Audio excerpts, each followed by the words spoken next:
This is the W Wallke H9 AWD 3200W dual motor electric bike, and just having it in front of me, my first impression is honestly, wow, this thing looks powerful and serious. The frame is sturdy and has a bit of a futuristic vibe, thanks to the angular lines and the thick, rugged 20-inch fat tires.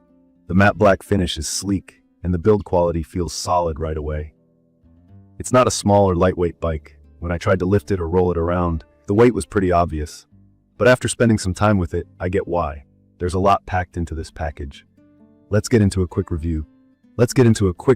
Based on my hands and hopefully help anyone out there who might be considering something like this, especially if you're new to electric bikes. Starting with key features, the W Wallke H9 AWD is an electric bike with a dual motor setup, so 2 motors, each at 1750 volt max, giving you a total peak output of 3200 watts. That's a lot more power than most starter e-bikes, and it really shows when you start riding. For someone like me, who commutes across a mix of city streets and rougher gravel trails, the acceleration and torque this bike delivers is honestly a huge plus. You twist the throttle and you're off, with a pretty thrilling pickup. It claims up to 34 miles per hour on the top end, and from my time on clear roads, that's totally possible. While it can really move, comfort is clearly a major consideration here. I noticed the fat, 4-inch wide tires soak up a lot of bumps, especially when paired with the dual suspension system. There's a lockable hydraulic fork up front and a pair of rear shocks under the seat. I took it over potholes, up curbs, and even hit some snowy patches, and the ride stayed steady and confidence-inspiring. That's not something I can say for regular bikes or even basic electric models. The full suspension, plus these fat tires, definitely help keep things feeling stable, even if you're carrying some extra weight or riding on less than perfect surfaces. The battery is probably one of the biggest selling points of the H9 AWD. It's a 48-volt 40-watt-hour removable lithium-ion battery, and according to the specs, you can get up to 130 miles of range on pedal assist. Now, my longest trip without recharging was about 70 miles, mixing up full throttle and generous use of pedal assist, and there was still juice left. You probably won't hit 130 unless you ride light, use the lowest assist, and keep to gentle terrain, but it's great not having that range anxiety I get with other e-bikes. The battery locks in place and pops out pretty easily, so if you live in an apartment or don't have outdoor charging, you can take it indoors for charging without trouble. Another thing I instantly loved was the display.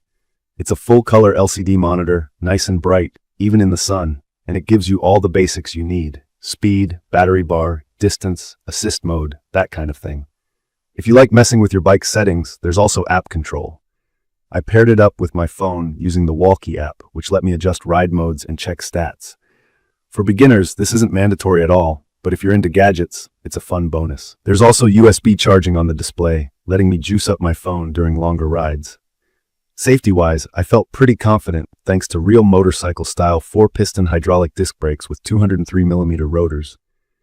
If you haven't tried hydraulic brakes before, they offer a level of powerful, smooth stopping that makes you feel much more in control than standard mechanical brakes. Riding at higher speeds, like 30 miles per hour or more, it's comforting to know you have that instant stopping power. The bike also comes with bright LED headlights and taillights, a horn, reflectors, and there's even password protection, which helps if you need some peace of mind when parking it outside for a short period. This model actually folds, which is awesome for what is otherwise a really big, heavy-duty e-bike. I was a little skeptical about folding bikes in general, since I always worry they might feel flimsy, but the locking mechanism on this frame feels robust. Folding it is doable though, to be honest. It's not featherlight. If you need to carry it upstairs regularly, you'll get a workout.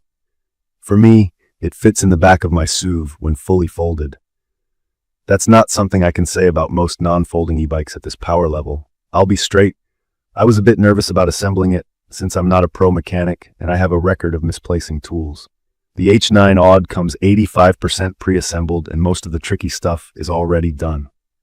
I just needed to sort out the front wheel, some washers, the handlebars, and pedals. The instructions are clear, but I'd recommend setting aside some time and maybe having a buddy help with the heavy lifting. I did have to double-check the brake line alignment, which slowed me down, but otherwise, it was smooth. The included toolkit is handy, and I didn't need to buy anything extra. Talking about comfort, the seat deserves a special mention. It's extra wide and padded, made of artificial leather. It's way better than the skinny, stiff saddles you find on road bikes. For longer rides, my back and hips felt pretty good. The handlebar height is adjustable, so I could dial it in for my height. As someone who doesn't have much experience with sport bikes, I appreciated that extra customization. Makes the bike more accessible for different body types. Now about the controls. The H9 AWD has a full twist throttle, replacing the thumb throttle style a lot of electric bikes use. For me, the twist throttle felt more intuitive, especially coming from a background of riding motor scooters. It gives finer control over speed, and I felt less wrist fatigue during longer rides. I know some newcomers might be surprised by the power delivery. If you're not careful with the throttle, it can really jump forward, especially on dual motor mode. My advice, practice in a wide open area and always start in the lowest power setting until you get used to how it feels. For riding options, there are 5 modes: traditional pedal, pedal assist, throttle only, walk assist, and you can switch between single or dual motor drive. I played around with these, and while full throttle is fun for short sprints, pedal assist was the sweet spot for mixing exercise and performance.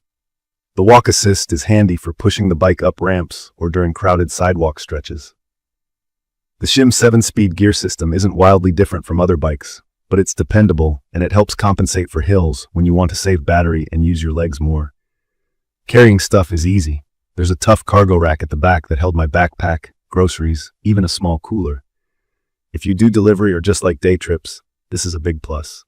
Between the high maximum rider weight, 400 pounds, and the strong frame, this bike works not just for daily commutes, but also for heavier riders or anyone wanting to take along some extra gear. If you're new to electric bikes and finding all the specs and options overwhelming, I totally get it. My biggest worries before trying the H9 AWD were about the actual range, the feel of the throttle, how hard assembly would be, and whether a heavier bike would feel like too much. From my experience, while it's a heavier and pricier option than average, the payoff is in performance and battery life. The range is reliable, and the comfort is a step above most commuter e-bikes I've tried. Yes, you need to be ready for the weight. It's kind of a beast compared to small folding bikes, but you also get a lot more for daily use, fun rides, and longer adventures. As for value, I think the price is up there, but you get a lot of features you'd normally see on much more expensive off-road models. Between the dual motor drive, advanced battery, full suspension, hydraulic disc brakes, foldable frame, and living with a smart display and app control, I'd recommend this for anyone who wants more freedom to ride in different environments and doesn't want to be limited by range or power.